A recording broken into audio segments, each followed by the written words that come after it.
করা কি প্রয়োজন। পরের সরকার আসবে, সেই নির্বাচিত সরকার যে সংবিধান সংস্কার করবে তার তফসিলে তাই এই সব বিধানগুলো সংযুক্ত করবে।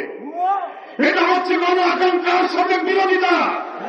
গত 5ই আগস্ট প্রধান উপদেষ্টা জাতীয় সংসদের দক্ষিণ প্লাজায় যে জুলাই ডিক্লারেশন, জুলাই ঘোষণা পেশ করেছিলেন, আমরা লেভেল প্লেইং ফিল্ডের ক্ষেত্রে যে রক্ষা করা হয়নি, গোপনীয়তা রক্ষা করে জুলাই ঘোষণার মধ্যে একটি বিশেষ মহলের চিন্তায় এই জুলাই ঘোষণা ড্রাফট করে সেখানে গণ আকাঙ্ক্ষার বিপরীত অনেক কিছু সম্পৃক্ত করা হয়েছিল।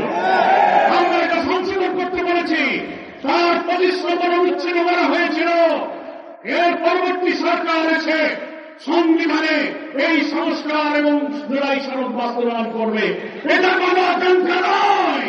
আমরা বলেছি এই ইলেকশনের আগেই আইনি ভিত্তি দিতে হবে এবং এই 84 সাংবিধানিক এবং রাজনৈতিক নানান সংস্কার আমরা যে ঐক্যমত পোষণ করেছি। আরো 20টির মধ্যে প্রায় 8টি নোট অফ ডিসেন্ট যারা দিয়েছেন, বাকি যে আমরা একমত হয়েছি এই সংস্কারের বিষয়গুলোকে জুলাই সনদ অন্তর্ভুক্ত করে এটাকে কনস্টিটিউশন ওয়ার্ডার সংবিধান আদেশ দিয়ে এবং গণভোটের মাধ্যমে নির্বাচনের আগেই আইনি ভিত্তি দিতে হবে। একটি মহা দুর্যোগের দিকে পড়ে যেতে পারে। আমি প্রধান উপদেষ্টার কাছে বিনয়ের সাথে নিবেদন করে দিও, আপনি এই দক্ষিণ প্লাজা জাতীয় সংসদে জুলাই ঘোষণা দিল লিখিত অঙ্গীকার করেছেন যে আমরা বিদ্যমান রাষ্ট্র কাঠামোকে সব জায়গায় সংস্কার করব।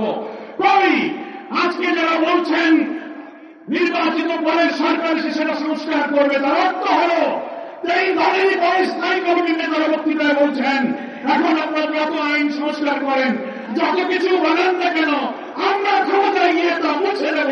এখনই তাই যদি বলতে পারে তো আগামীতে কারা ক্ষমতায় যাবে জানি না, কিন্তু তাদের ইচ্ছার মধ্যে কিন্তু দুর্বিসন্ধি আছে। তাই এখন যেহেতু অন্তর্বর্তীকালীন নির্দলীয় সরকার, এটাই হচ্ছে জুলাই সনদের একটা জাতীয় ভিত্তি, সাংবিধানিক ভিত্তি, আইনি ভিত্তি দেওয়ার সবচেয়ে উপযুক্ত নিরাপদ সময়।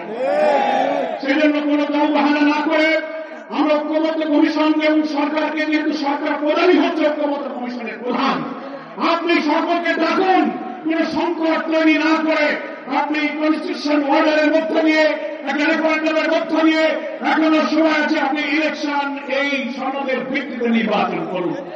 কেউ কেউ বলছেন না এটা করা যাবে না। অনেক সাংবিধানিক মেজর ইস্যুতে যে বিদ্যমানগুলো রয়েছে, আমরা প্রস্তাবে ঐক্যমত্য কমিশনে বলেছেন প্রধানমন্ত্রী পরপর 2 বার ক্ষমতায় থাকতে পারবে না, জুডিশিয়ারিতে প্রধানমন্ত্রীর ইচ্ছা নিয়োগ হবে না, সাংবিধানিক পদগুলোতে নিয়োগ হবে না, সেপারেট অ্যাপয়েন্টিং অথরিটি হবে। এই সংস্কার যদি এখন না হয়, প্রেসিডেন্ট প্রধানমন্ত্রীর ক্ষমতার ভারসাম্যগুলো ঠিক করার জন্য যত সংস্কার এত 2 বছর আমরা করলাম, তা যদি ইলেকশনের আগে না হয়, বিদ্যমান রাষ্ট্র কাঠামোতে যদি আবার নির্বাচন হয়, তাহলে এই কাঠামোতে আরেকটি ফ্যাসিবাদের জন্ম হবে।